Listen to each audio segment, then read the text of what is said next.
Hi, I'm James McGuire, and on today's eSpeaks, we're talking about a new report about cloud computing.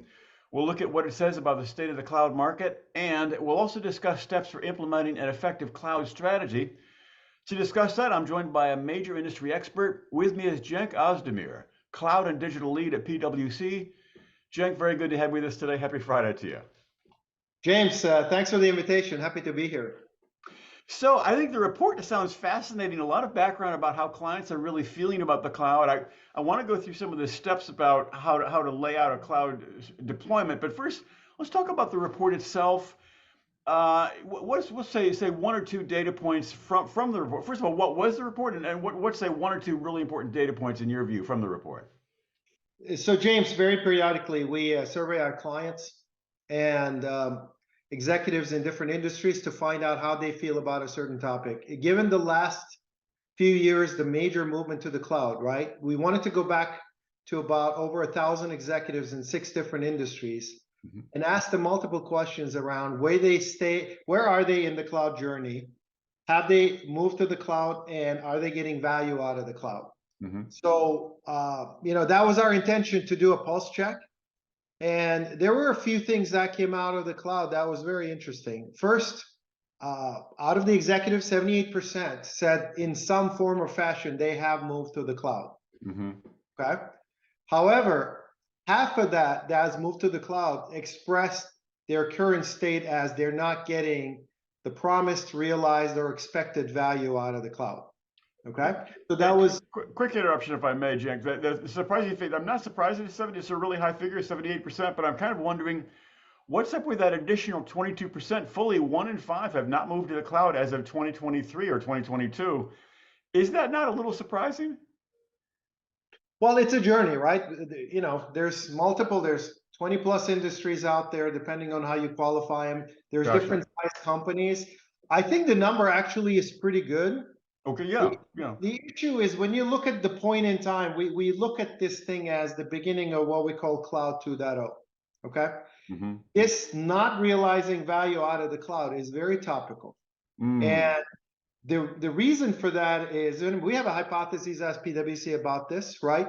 When you look at a typical journey, if a client came to us today and said, how should I, plan my cloud journey? We give him 4 simple steps. Step 1 is build the cloud strategy. And that's not as simple as it sounds. So you have to think about which the applications and which data needs to go where.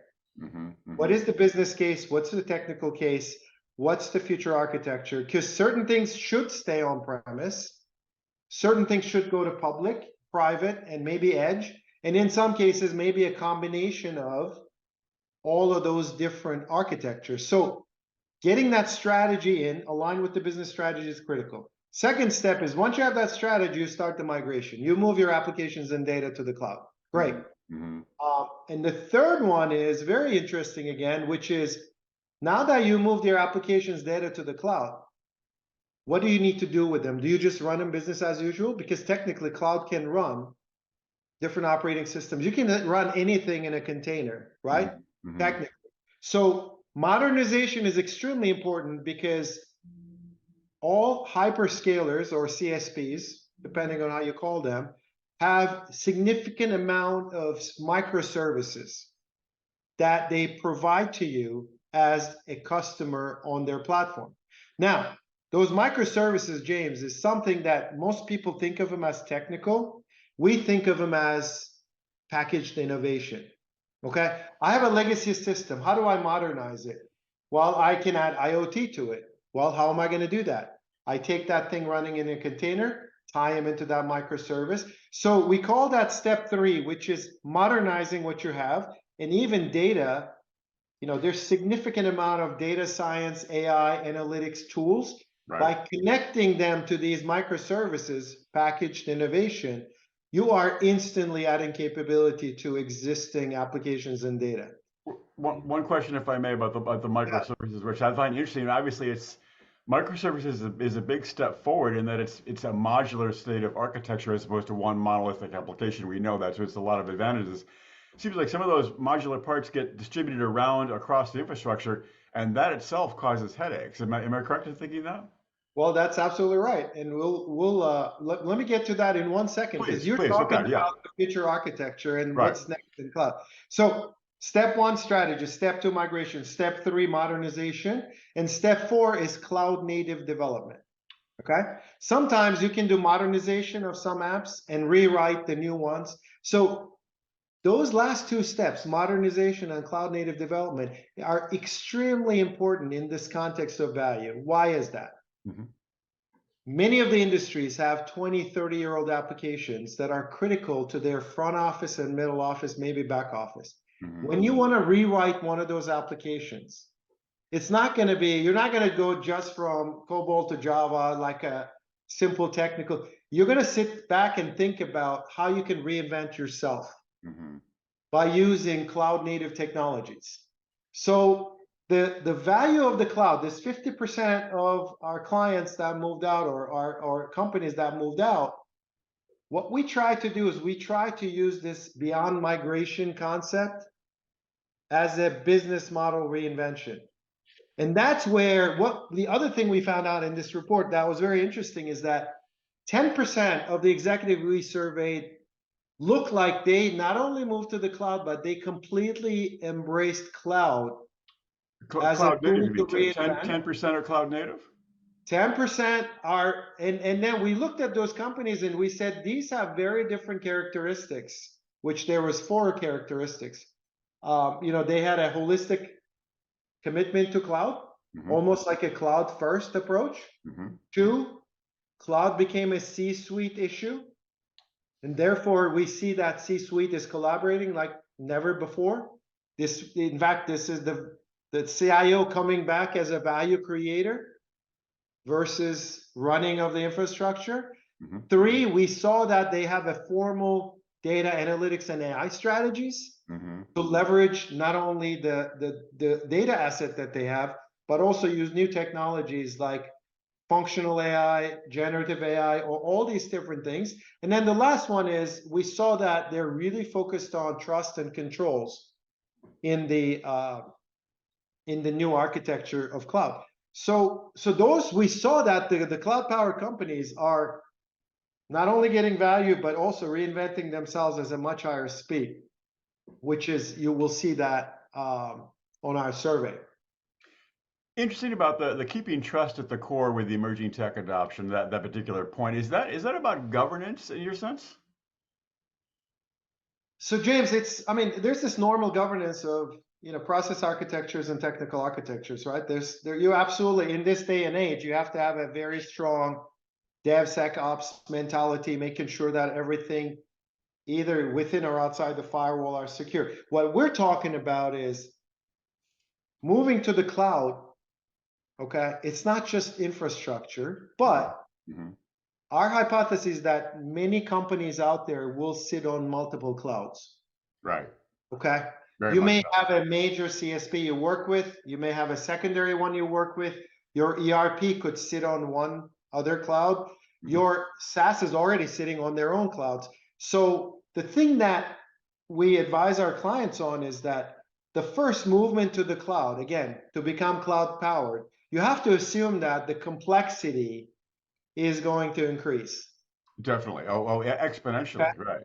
That complexity is going to increase, and you have to really be careful, because we use this term creating legacy in the cloud. You could actually do that, and that it's actually almost an oxymoron, creating legacy in the cloud.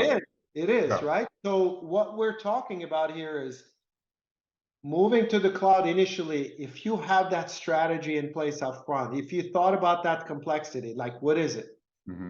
Multi-cloud operations, multi-cloud syncing, multi-cloud DevSecOps, looking at different types of data in different places. So what we're finding out is that trust and controls are becoming, now it's becoming extremely important, because think about this, in this transition from legacy to the cloud, now I'm operating in kind of like 2 macro modes. Right.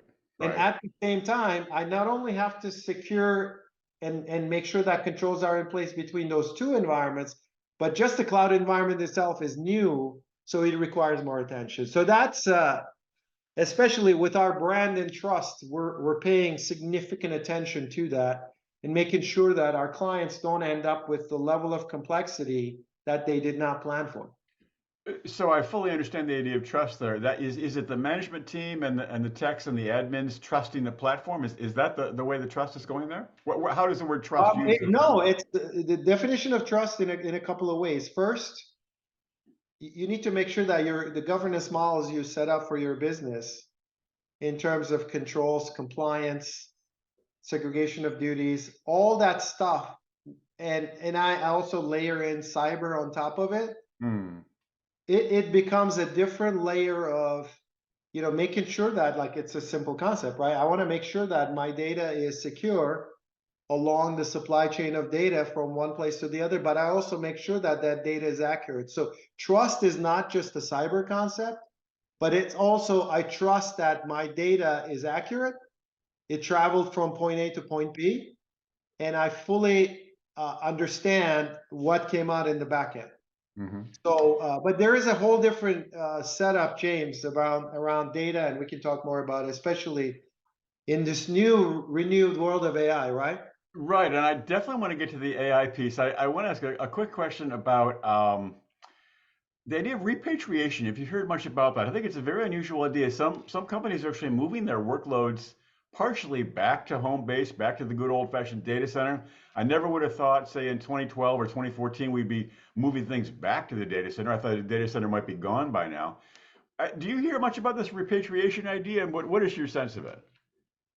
My sense of it's pretty simple. This 1, 2, 3, 4 kind of got out of sync. We start with 2, which is migration. Hmm. Now we're advising a lot of clients to go back to 1, so we can do 3, 4. So it's Uh-huh. just, instead of strategy, migration, modernization, cloud native, we want migration. Now we're saying, well, we moved some data to the cloud, either public or private version of it, right? Right.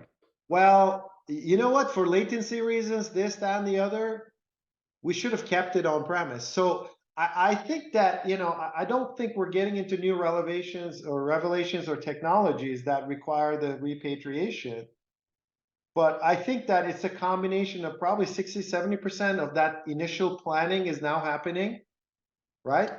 And Hopefully, yes. partially it's sometimes when you do a business case for cloud, you have to make sure that there's costs that are incorporated.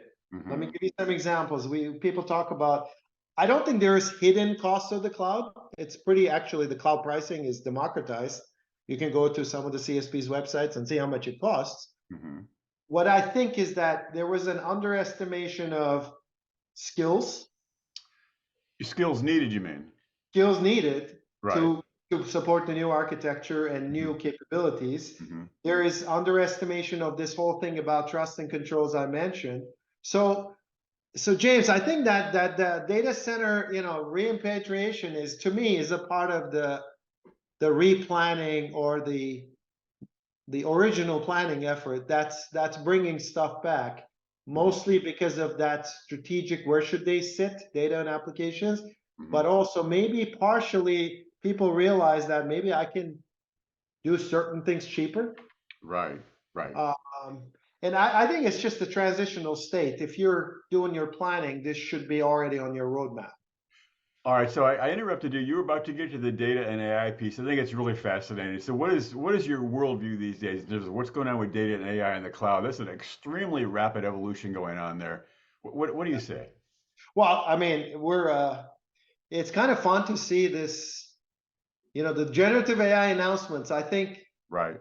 the technology has actually been talked about for a while, but I think the way it came out, it probably was one of the highest adopted technical concepts I've ever seen. I've been in the business for 30 years. Me too. I mean, the world in November of 22, when ChatGPT came on board, it feels like the world changed. That was a milestone moment, and everything has felt different. As someone who covers it day in and day out, things have felt very different since that month.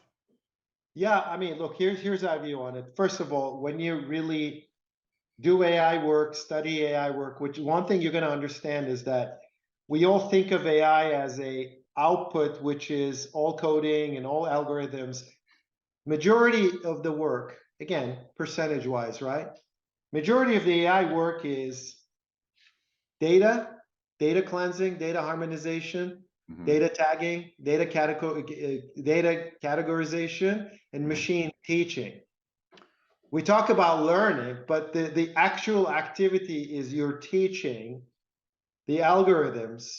And when you look at some of the announcements, when you double click on how those third parties and CSPs came up with what they're doing, they've taken major data sets, public domain, internet itself, from different sources, and it took them a long time to classify that data and train and teach the machine. So this, I mean, the whole AI wave actually brings back a decade, 50-year-old conversation around data as an asset.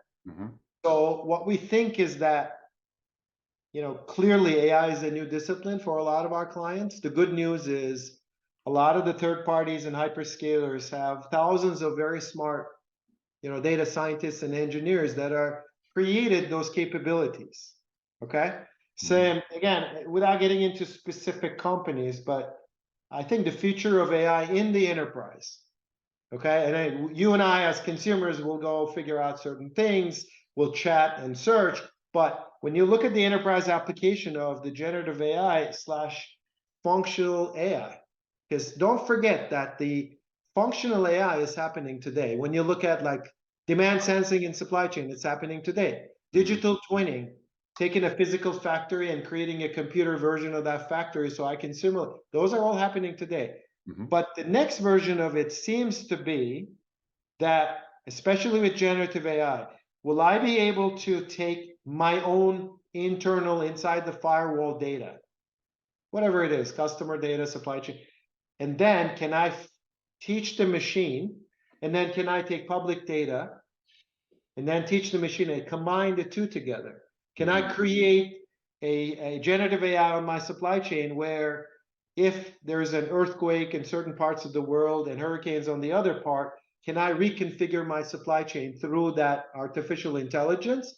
So what we see is that, these are extremely important technologies, but all of them are highlighting the importance of data and also what we call the data supply chain, which is end-to-end data, accuracy and cleanliness, as well as tagging and classification of that data. So, I mean, look, it's very exciting times. I mean, in this generative AI thing, we're still like 0.9 version. Right. No, it's very early days. As exciting as Very it is, early days. it has only just begun. I'd love to get your sense, kind of in a closing question, a sense of where you think the cloud is going. Obviously, you're close with the report. You know where the market is going. You see where it is now. You're talking about Cloud 2.0. Where do you see the cloud a few years from now? What will things look like if we have this conversation a couple years from now? So, very good question. So, James, when you look at let me call it the last computing wave, right? The ERPs and SaaSes came out, kind of took the corporate architectures by storm. That evolution was first technical platform, transactional platform, and then it got into industry-specific applications. So I'm in oil and gas. I'm going to do an ERP, but like, can you really run stuff in my industry for the things that are important to my industry? So that was the last wave. Now, this wave has started the same wave. Technically, it's an infrastructure. Okay. Our thinking is that it's going to probably take about 3 years for that 100% adoption. And after that, we will not be talking about cloud as an infrastructure. We would not ask people, are you on the cloud? Are you off the cloud? I think that will become a strong infrastructure capability with all the value that comes with it, available to everyone, microservices. What we think is the next wave of that architecture is going to be about industry capability. You mean actually we're talking verticals? We're talking about, okay, I moved my stuff to the cloud. Right. Now, what can cloud give me that will enable me and help me transform me beyond those microservices in my industry? What we think is that is going to be very important. So it is going to be very important that the the cloud journey next round turns on these industry features. Hmm. If I'm in telco, I may need some specific features. If I'm in oil and gas, I may see some.